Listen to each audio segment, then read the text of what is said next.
Hope your Tuesday's going well, and we're glad you're spending 10 minutes of it with CNN Student News. I'm Carl Azuz.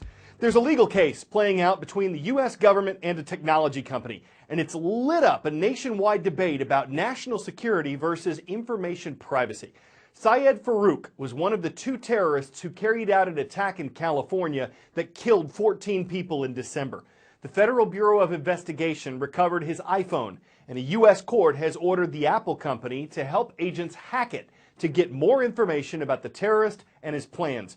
But Apple has refused, saying civil liberties are at stake and that helping the government would make its products more vulnerable to cybercrime. The company has until Friday to formally respond to the ruling in court. CNN's Lori Siegel is exploring both sides of this controversy.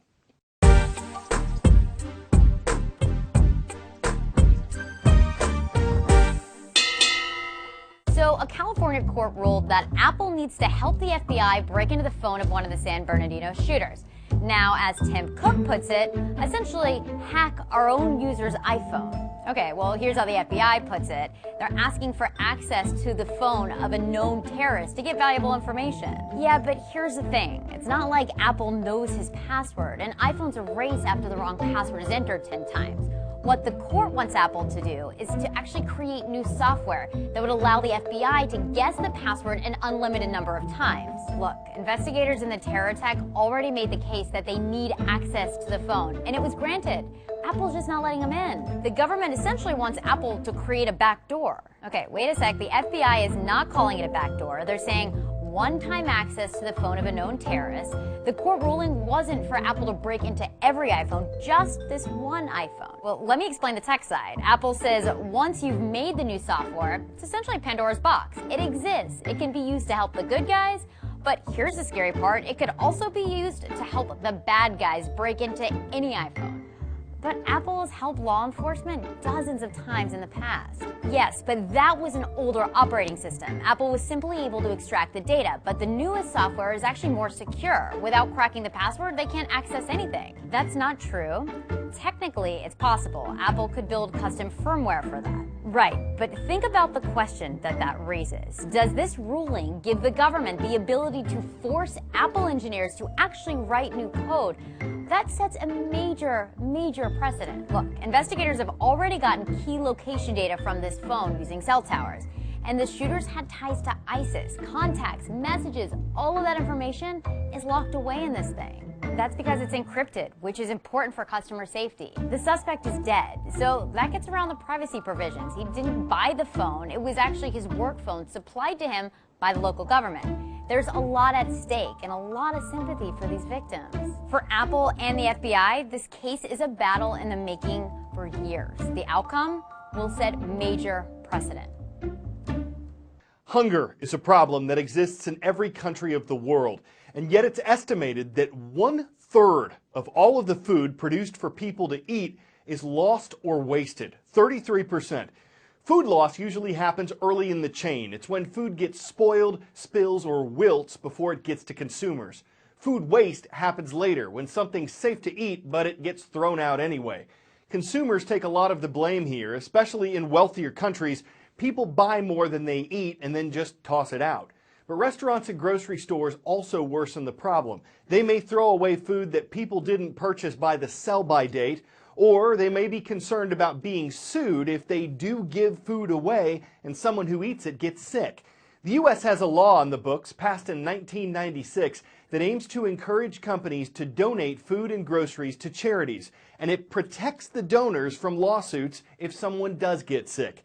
Some new legislation in France aims to do the same thing. The question is, will it catch on and limit food waste? This is probably not what you envision when you think of dining out in France, the free food line at a homeless shelter in Paris. Yet food charities estimate that more than 2.5 million people in France depend on food handouts in one form or another.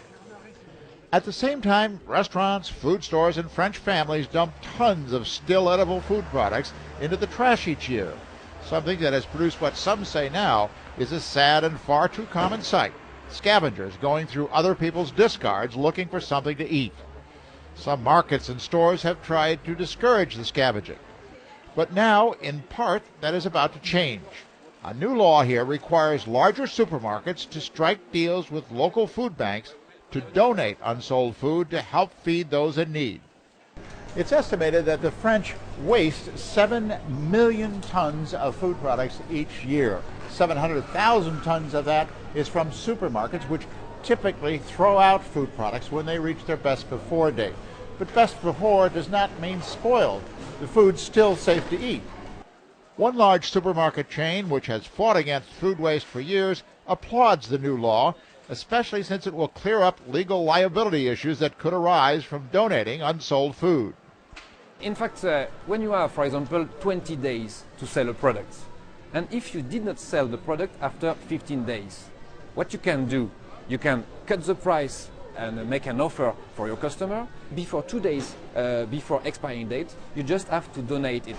It's safe, it's the same product, but we are not allowed to sell the product after expiring date or after best before date. Food banks are expecting a 15% increase in donations because of the new law. Baillet and others here would like to see the French law duplicated across the European Union. But he says that the biggest food wasters are still individuals and families, which account for nearly 70% of the damaged or out-of-date but still edible food that is thrown away. Sean Dever is a student on a lacrosse scholarship in North Georgia. He said that one of the best days of his life is when he signed on to play with a private college there. But he's got some other highlights, ones that helped him overcome much more than the challenges of the game. It's why he's today's CNN Student News character study. Sports have always been a huge part of Sean Dever's life. I started playing soccer before kindergarten, started playing lacrosse in 4th grade, basketball in 3rd grade. In 2007, when he was 11 years old, a fall at lacrosse camp changed his life. My mom was very concerned that I was not walking normally. So she took me to the doctor and they suggested an MRI. The test revealed that Sean had a type of bone cancer known as osteosarcoma. That means a tumor was located in his lower femur, the distal part of his thigh bone right there. I had to grow up really fast. After 3 months of chemotherapy, surgeons removed the cancerous part of his leg, including the knee, an approach that gave him the best chance of getting back in the game. That summer was just me learning to walk again. All the physical therapy, all the pain and everything I went through was to get back on the lacrosse field. And he did. Every day was a gift, and he played like it, and he was one of the best players I've ever had. Today, Sean is captain of the lacrosse team at Young Harris College. He has been cancer-free for 8 years and volunteers with a childhood cancer charity to show others what is possible. It's worth pushing through things. The pain that you go through is temporary, and the happiness will last a lot longer. Dr. Sanjay Gupta, CNN, reporting.